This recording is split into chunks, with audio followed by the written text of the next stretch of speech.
Good morning.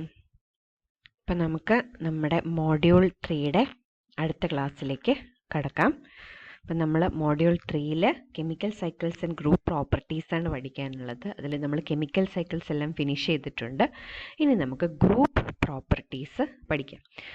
Okay, അപ്പം നിങ്ങൾ ആദ്യം ആലോചിക്കാം, what is the relationship between chemical cycles and group properties? ഇത് തമ്മിൽ എന്താണ് ഒരു ബന്ധം? കെമിക്കൽ സൈക്കിൾസ് എന്ന് പറഞ്ഞാൽ പ്യുവർ ജിയോളജി, അതിൻ്റെ ഒപ്പം ഗ്രൂപ്പ് പ്രോപ്പർട്ടീസ്.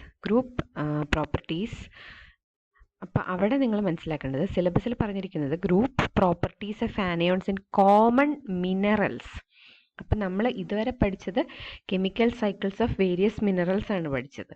അപ്പം നമുക്ക് അങ്ങനെ ഉള്ള മിനറൽസിനെ എങ്ങനെ ഐഡൻറ്റിഫൈ ചെയ്യാൻ പറ്റും, ആനയോൺസ്, ആ മിനറൽസിലുള്ള ആനയോൺസിനെ എങ്ങനെ ഐഡൻറ്റിഫൈ ചെയ്യാൻ പറ്റും എന്നുള്ളതാണ് ഈ രണ്ട് കാര്യങ്ങൾ ഒന്നിച്ച് ക്ലബ് ചെയ്തിരിക്കുന്നതിൻ്റെ ഒരു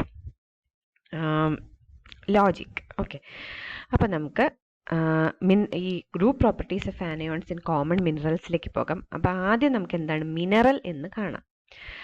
mineral is a naturally occurring homogeneous solid with a definite chemical composition and a highly ordered atomic arrangement, usually formed by inorganic processes.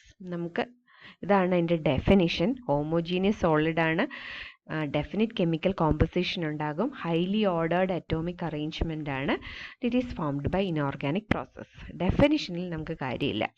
നമുക്കറിയേണ്ടത് what is the mineral made of. Minerals are made of either a cation or several cations. അപ്പം ഒരു mineral എടുത്താൽ അതിൽ രണ്ട് ഭാഗം ഉണ്ടാകും, ഒരു കാറ്റയോണും ഒരു ആനയോണും. അപ്പം അതിൽ കാറ്റയോൺ ഒറ്റയ്ക്കാകാം, അല്ലെങ്കിൽ ഒന്നിലധികം കാറ്റയോണുകളാവാം, അതല്ലെങ്കിൽ ഒരു ആനയോണും അല്ലെങ്കിൽ ഒരു ആനയോൺ മൊയിറ്റിയും. നമുക്ക് എക്സാമ്പിളായിട്ട് കാണിച്ചിരിക്കുന്നത് സൾഫൈഡാണ് ആനയോണായിട്ട്. S2- എന്ന് പറയുന്നത് സൾഫൈഡാണ്. പിന്നെ ആനയോൺ മൊയിറ്റി എന്ന് പറഞ്ഞാൽ സൾഫേറ്റ്. അതിനകത്ത് ഒരു ആറ്റം അല്ല, ഒരു ഗ്രൂപ്പ് ഓഫ് ആറ്റംസ് വന്നിരിക്കുന്നു. അതുകൊണ്ടാണ് നമ്മളതിനെ ആനയോൺ മൊയിറ്റി എന്ന് പറഞ്ഞത്. ഓക്കെ, ഇനി എക്സാമ്പിൾ Fe2O3. ഒരു കാറ്റയോൺ അല്ല, രണ്ട് അയോൺസ് ഉണ്ട് കാറ്റയോണായിട്ട്, രണ്ട് Fe2+ അയോൺസും 3 O2- അയോൺസും ആണ് ഈ കേസിൽ ഉള്ളത്, Fe2O3. അപ്പോൾ Fe2O3 is an example of A mineral. അപ്പം നമുക്ക് മിനറൽസിൽ കാറ്റയോൺസും ഉണ്ട് ആനയോൺസും ഉണ്ട്. ഇതിലെ കാറ്റയോൺ അനാലിസിസ് നിങ്ങൾക്ക് ലാബിൽ ചെയ്യാനുണ്ട്. അപ്പോൾ ഈ വർഷം നിങ്ങൾക്ക് ലാബുണ്ട്. ലാബിൽ നിങ്ങൾക്ക് രണ്ട് കാര്യങ്ങളാണ് ചെയ്യാനുള്ളത്. ഒന്ന് കാറ്റയോൺ അനാലിസിസും രണ്ടാമത്തത് വോളിമെട്രിക് അനാലിസിസും. അപ്പം അതിൽ കാറ്റയോൺ അനാലിസിസ് നിങ്ങൾ ലാബിൽ ചെയ്ത് പഠിക്കും.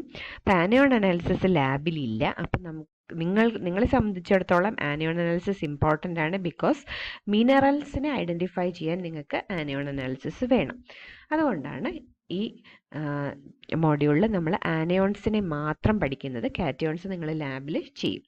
ഓക്കെ, അപ്പം minerals are classified in classes on the basis of the predominant anion or anion group. അപ്പം മിനറൽസിനെ ക്ലാസിഫൈ ചെയ്തിരിക്കുന്നത് ആനയോൺസിനെ ബേസ് ചെയ്തിട്ടാണ്. അപ്പം തന്നെ നിങ്ങൾക്ക് മനസ്സിലാവുള്ളൂ എന്താണ് ഈ ആനയോൺ അനാലിസിസിൻ്റെ ഇമ്പോർട്ടൻസ് എന്ന്. അപ്പം നമുക്ക് ഏതൊക്കെയാണ് ഈ ക്ലാസ്സസ് എന്ന് നോക്കാം. ഓക്കെ, അപ്പം ഇതൊരു ടേബിളാണ്. This table shows the various groups to which the minerals are classified. Okay, അപ്പം ആദ്യത്തെ ഗ്രൂപ്പ് ഓക്സൈഡ്സ് ആണ്. O2- അയോൺസ് എക്സിസ്റ്റ് ചെയ്യുന്ന അനയോൺസ് ഉള്ള ഗ്രൂപ്പിനെയാണ് നമ്മൾ ഓക്സൈഡ്സ് എന്ന് പറയുന്നത്. Examples hematite iron oxide, corundum aluminium oxide, വാട്ടറിൻ്റെ ഐസ് എന്ന് പറയുന്നത് ഒരു ഓക്സൈഡാണ്. ഇനി നമുക്ക് അടുത്ത കാറ്റഗറിയിലോട്ട് വരാം, സൾഫൈഡ്സ്. സൾഫൈഡ് എന്ന് പറഞ്ഞാൽ S2- എന്ന് പറയുന്ന അയോൺ വരുന്നതാണ്.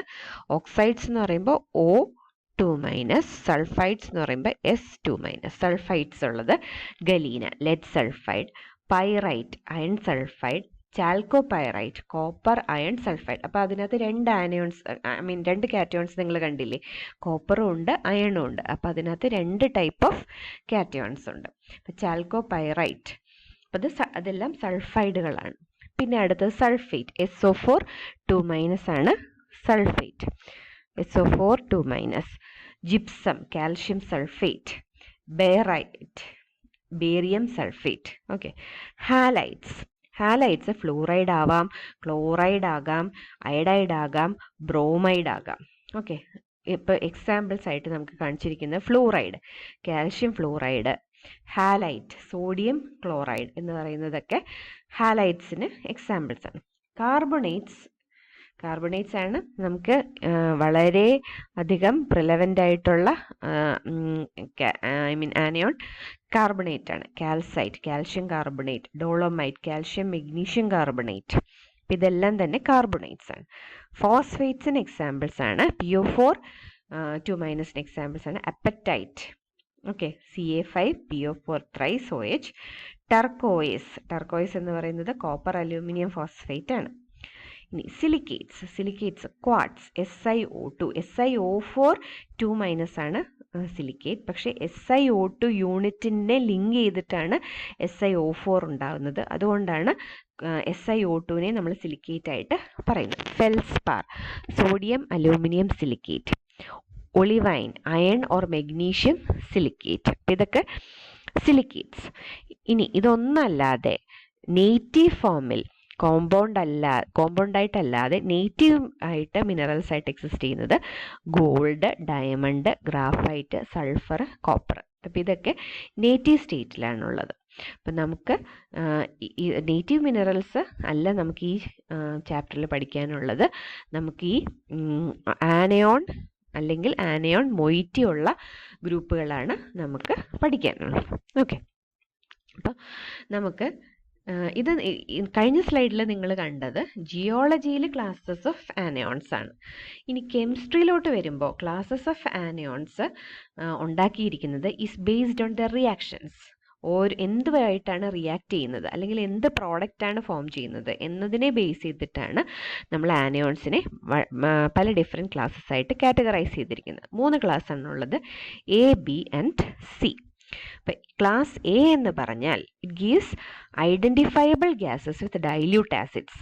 ഡൈല്യൂട്ട് ആസിഡ്സിൻ്റെ കൂടെ ഡൈല്യൂട്ട് ആസിഡ്സുമായിട്ട് റിയാക്ട് ചെയ്യുമ്പോൾ നമുക്ക് ഐഡൻറ്റിഫൈ ചെയ്യാൻ പറ്റുന്ന മണം കൊണ്ടോ അതോ അല്ലെങ്കിൽ കണ്ടുകൊണ്ടോ നമുക്ക് മനസ്സിലാക്കാൻ പറ്റുന്ന ഗ്യാസ് ഉണ്ടാകുന്ന റിയാക്ഷൻസ് തരുന്ന ആനയോൺസിനെയാണ് നമ്മൾ ക്ലാസ് എ ആനയോൺസ് എന്ന് പറയുന്നത്. അതിന് examples carbonate, sulphite, thiosulphates, nitrites. ഇതൊക്കെ ക്ലാസ് എ ആനയോൺസ് ആണ്.